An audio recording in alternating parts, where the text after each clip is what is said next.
The Trump administration has always relied on the speed of each news cycle, generating a sense of amnesia towards the daunting task of remembering, much less cataloging, the president's scandals in any kind of narrative context. So keeping in mind the things they want you to remember about Joe Biden, here's an exhausting but nowhere near comprehensive list of the things they hope you'll forget. God help me. Here we go. The president incorrectly said that he had the largest crowd size in inauguration history, gave his assets to his kids instead of divesting his real estate holdings into a blind trust. His wife promoted her jewelry line on the White House website, incorrectly said he couldn't release his taxes because of an audit, blocked funds for sanctuary cities, demanded loyalty from the director of the FBI, instituted a travel ban from Muslim countries, none of which were responsible for any American deaths from terrorism for the last 15 years, fired his attorney general for not upholding his travel ban, attacked Nordstrom's for refusing to sell his daughter's brand label, knew about Michael Flynn's communication with a Russian ambassador 3 weeks before his resignation, said 3 million people illegally voted for Hillary Clinton, strategized a response to North Korean missile tests at Mar-a-Lago, told the director of the FBI to let go of investigating Michael Flynn. His attorney general met with Russians after he said that he didn't during his confirmation, accused Obama of wiretapping his campaign, suggested cutting the budget to airport security and the Coast Guard to build his wall. His press secretary forgot Hitler used chemical attacks, told James Comey to leak to the press that he wasn't being investigated by the FBI,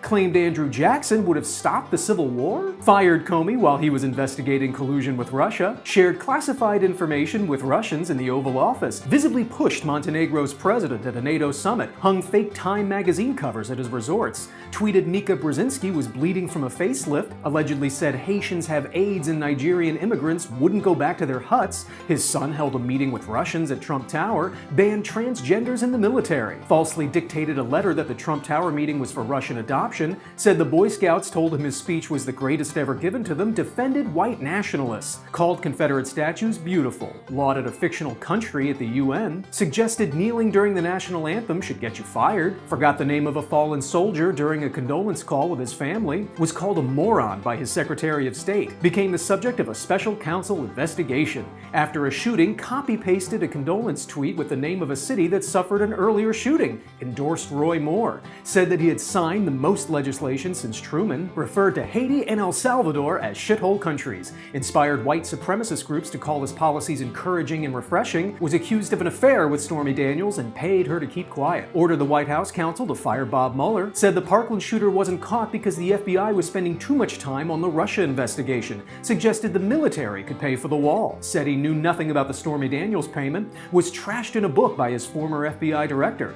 prematurely announced Syrian airstrikes, suggested Congress could pay for the wall, faked a doctor's note, his former campaign manager was convicted on the same day his lawyer pled guilty, bragged in front of prisoners released from North Korea that it was good TV, referred to illegal immigrants as animals, said Kim Jong-un loves his people and is doing his best, referred to immigrants as an infestation, called Maxine Waters dumb, said in front of Putin and the world that he had no reason to think Russia meddled in the election, was caught on tape discussing his payment to Karen McDougal, lashed out at his wife for watching CNN, tweeted the Trump Tower meeting was to get dirt on Hillary Clinton, opposed a sponsorship visa that was responsible for the citizenship of his parents-in-law, was trashed in a book by a female aide, his press secretary said she couldn't guarantee he didn't say the N-word, his lawyer said truth isn't truth, he came out against the White House counsel who brought down Nixon, golfed during the funeral of John McCain, was trashed in a book by Bob Woodward, was trashed in an op-ed by an anonymous White House official, denied thousands of Puerto Ricans died in Hurricane Maria,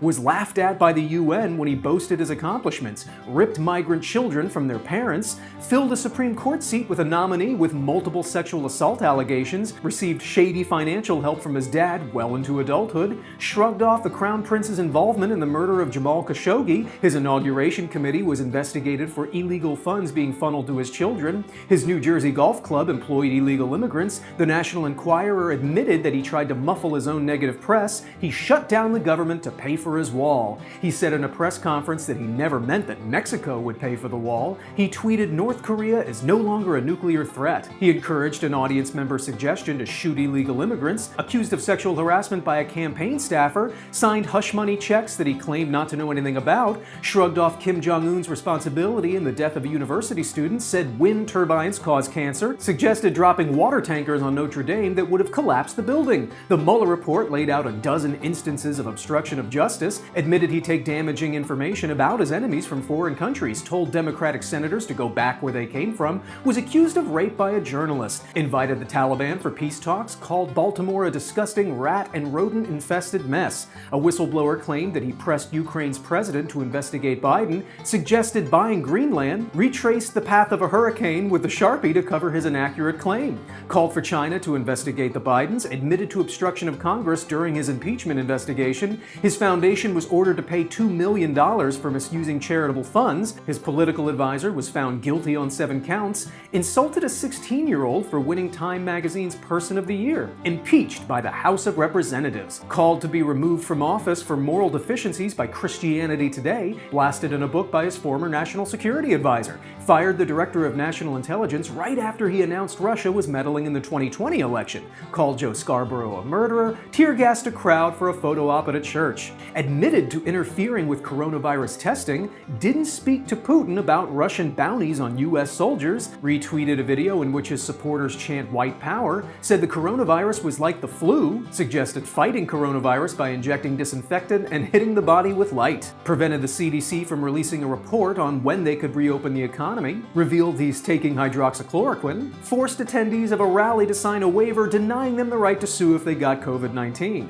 blasted in a book by his niece, said Black Lives Matter was a symbol of hate, said of Jeffrey Epstein's enabler, "I wish her well," falsely claimed the Yankees invited him to throw an opening pitch, called his White House coronavirus response coordinator pathetic, called his top infectious disease expert a disaster, claimed he passed the Veterans' Choice Bill, opposed emergency aid to the post office, suggested Kamala Harris can't be vice president because her parents were immigrants, trashed by his sister, suggested a 17-year-old who shot and killed protesters was acting in self-defense, suggested police wrongly using deadly force was like when golfers miss a putt, suggested people try to vote twice, signed a memo cutting funding for Democrat cities for being anarchist jurisdictions, called the military suckers and losers, trashed in a second book by Bob Woodward, said the virus affects virtually nobody, only paid $750 in income taxes, told Proud Boys to stand back and stand by, while infected with coronavirus, left the hospital to wave at supporters, was trashed by his former defense secretary, was trashed by his former chief of staff, returned to the White House with COVID and took his mask off for a photo op, attacked a governor days after a foiled plan to kidnap and murder her, maintains a bank account with China, and his chief of staff said that we're not going to control the virus.